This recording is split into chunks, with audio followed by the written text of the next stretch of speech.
The house, whose grandeur now only memories, stood at the brink of a neglected area. Inside, the rooms reverberated with the lack of laughter, a sharp contrast to the days when love and warmth abound. The Carducci family lived here, once a symbol of harmony and success.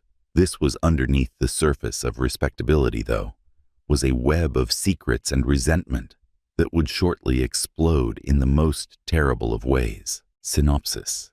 Promising young man, Milan Carducci, had a future as brilliant as his smile. Leonardo and Alessandra, his parents, were valued members of the community. Friends, sorry to interrupt, but please help me reach 2,000 subscribers by the end of the summer. I will be very pleased. Let's keep going. While Alessandra oversaw a series of elegant boutiques, Leonardo was a well-known forensic botanist. Their great expectations of Milan drove him toward a medical career. But Milan's heart lay elsewhere, in music. Though his parents considered his love of playing the piano as a mere pastime, rather than a career path to be taken. Over years, Milan's conflict with his parents grew more intense. Arguments started to frequent, and the loving family front started to fall apart. Milan's parents disowned him one day following a particularly explosive argument, so severing all financial support and correspondence. Heartbroken and set to disprove them, Milan left and lost himself in his music. Months went by, and Milan's brilliance started to draw notice. An elderly, withdrawn pianist named Victor caught his potential and brought him under his wing, so serving as a mentor. Milan was headed toward success in spite of the challenges. Then catastrophe descended upon us. One rainy morning, Detective Gabriella Montoya was summoned to the Carducci house. The authorities had come to look after a neighbor claimed the house smelled bad. The scene they came upon was absolutely a nightmare. Found dead in their house, Leonardo and Alessandra Carducci seemed to be victims of a vicious attack. The bodies were found in the living room, where clearly visible traces of a violent struggle were. Bloodstains created a graphic image that suggested the assault's savagery. Experienced investigator Gabriella, renowned for her sharp sense of smell and exacting attention to detail, started the probe right away. Her first chore was to lock down the area and compile as much proof as could. The forensics crew went over the house, gathering samples and photographing every inch. Gabriella started putting together the events preceding the murders as the first shock of the discovery calmed down. According to the inquiry, Leonardo and Alessandra had been dead for several days prior to their bodies were found. Still, the reason of death was not clear-cut right away. Gabriella suspected poisoning or suffocating, since there were no gunshot wounds or stab marks. The team's breakthrough came when they examined Carducci garden soil samples and plants using forensic botany. Expert in the field, Leonardo had grown a range of rare and maybe harmful plants. Among these was a plant with lethal qualities. Kitchen traces of this plant suggested that the victims might have unintentionally consumed it. Gabriella's next venture was into the recent past of the Carducci family.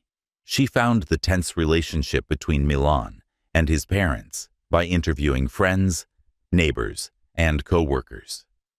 Milan clearly suffered from the disownment, and some even suggested he might have harbored resentment toward them. Milan's search started from Ernest. He had been living with his mentor, Victor, and the two had been working on a forthcoming concert, according Gabriella. But Milan vanished from sight. Enigmatic with a past, Victor was helpful, but also seemed really worried for Milan's welfare. Milan was the main suspect. Thus, Gabriella had to locate him and expose the truth about the killings. She came to see from further research that things were more complex than first appeared. Motives, possibilities, and secret agendas entwined to create a difficult puzzle needing all her ability to solve. Amidst this anarchy, one single question hung big. Was Milan a sad victim of circumstance or guilty of the murder of his parents? Gabriella's will to find the truth would send her on a road with surprising turns and sinister disclosures. The silence that had enveloped the Carducci home was now broken, replaced by the unrelenting search of justice and the terrible echoes of a family split apart. Surrounded by documents and pictures from the Carducci case, Gabriella Montoya spent long hours in the poorly lit boundaries of her office. The evidence was growing, but the questions also were mounting. Seeking Milan's mentor, Victor, she had been able to locate him, hoping he would offer some information on Milan's location and mental state. Reclusive in the music scene was Victor Elianov. A genius in his early years, he had disappeared from the stage after a terrible accident left him emotionally and physically damaged. Although Gabriella couldn't get rid of a feeling of unease, his comeback in Milan seemed almost serendipitous. Though Victor's love of music was indisputable, his mysterious demeanor and secret past complicated the research. Gabriella set up to meet Victor in his messy studio full of vintage instruments and sheet music. The air smelled strongly of old paper and varnish. Tall man with thin face and sharp eyes, Victor greeted her with a mixture of mistrust and resignation. Milan is not able of such a horrible deed, Victor said, his voice shaking with conviction. He loved his parents in spite of all. His escape and his redemption was music. Where is Milan right now? Pressing closely, Gabriella watched Victor's reaction. Victor said, his eyes straying. I'm not sure. After the argument with his parents, he felt crushed. He was lost, deceived. Though I tried to be there for him, he vanished. Though she stayed wary, Gabriella pointed out Victor's sincere concern. Although Victor's defensive attitude toward Milan made sense, it could also be a cover for something darker. Gabriella found more about the dynamics of the Carducci family as the research went on. Colleagues of Leonardo revealed his obsession with perfection, which often caused problems at home. Her friends said Alessandra was loving, but equally demanding.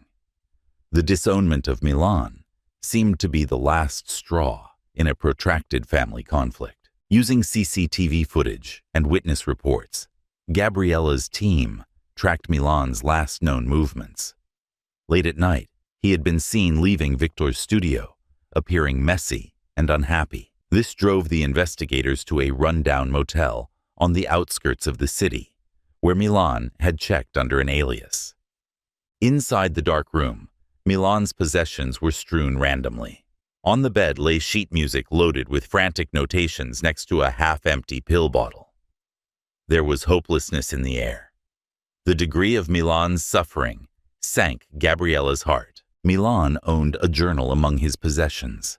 Its pages exposed his inner conflicts, need for approval, and anxiety about failing.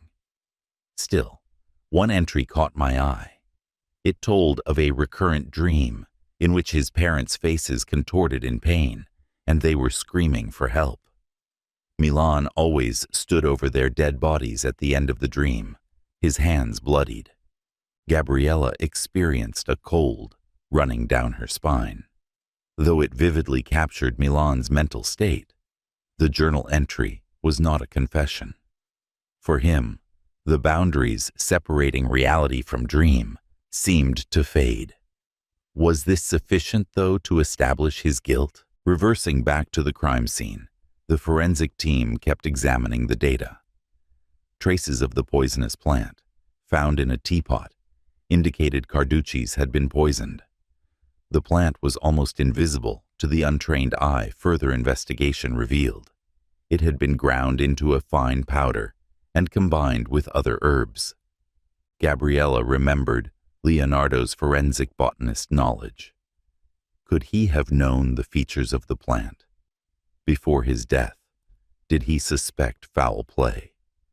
These questions tormented her as she scrutinized the exact manner the poison had been taken. It needed a thorough understanding of botany and a gentle hand, qualities Milan lacked, but Leonardo possessed.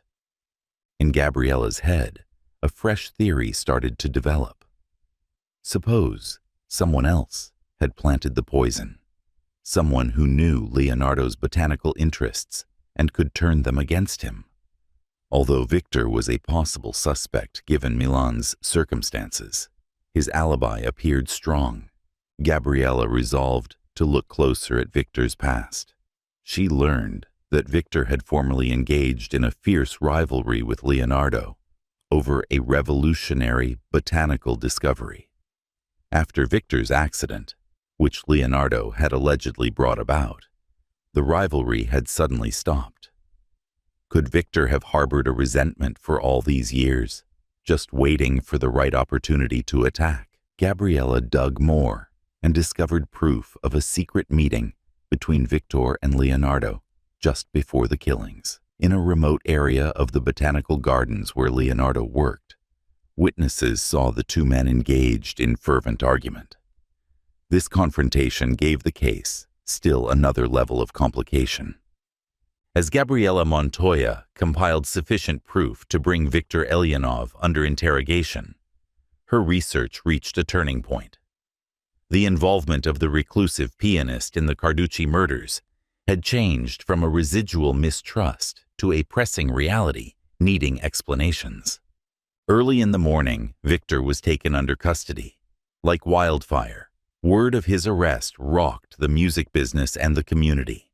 Seeking any specifics about the case, reporters and onlookers packed outside the police station. Inside the questioning chamber, Victor remained calm.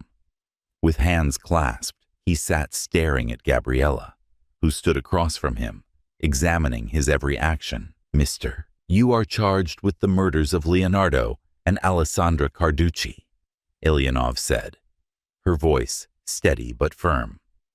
"We have proof connecting you to the scene and motivated by your past conflict with Leonardo." Victor's expression stayed still. "I did not kill them," he said coolly. "I would never turn to such violence, even if I might have disagreed with Leonardo." Gabriella hunched forward. "We know people who watched you fighting with Leonardo just before his death. We also discovered traces of the poisonous plant you owned, the same plant meant to contaminate the Carduccis." Victor's eyes darkened. "Indeed, I got to meet Leonardo. We bickled over the past, about Milan. Still, I had no justification for killing him. In every sense that counted, he already dead to me." Though she needed more, Gabriella felt a flutter of truth in Victor's words. "Regarding Milan, what about? Do you know his whereabouts?" Victor shook his head. "He left after his parents turned on him. He felt devastated. I tried to reach him, but he was beyond grasp." Victor denied any role in the murders. Thus, the questioning went for hours. Though he denigrated it, the circumstantial evidence was damning. The prosecution felt sure they had a strong case against him. The Victor Elianov trial went viral in the media. Daily news updates and courtroom sketches captured public interest. The prosecution presented a picture of a man, driven by vengeance, painstakingly organizing the killings to cover past debts and frame Milan.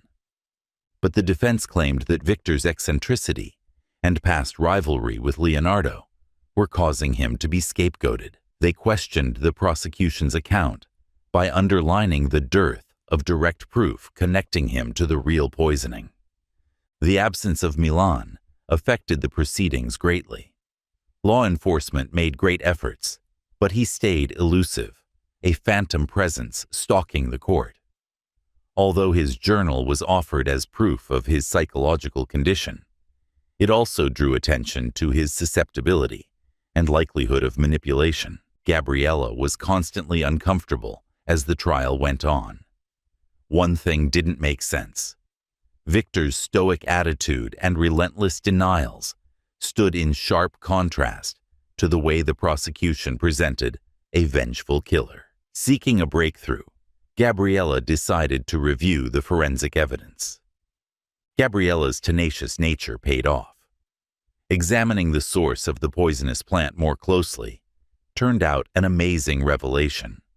Leonardo had visited a remote area known for its rare vegetation during a research trip just before his death. The particular strain used in the poisoning was particular to that area. Furthermore, found on the teapot by the forensic team were a unique set of fingerprints not matching Victor's. These disclosures throw fresh light on the matter.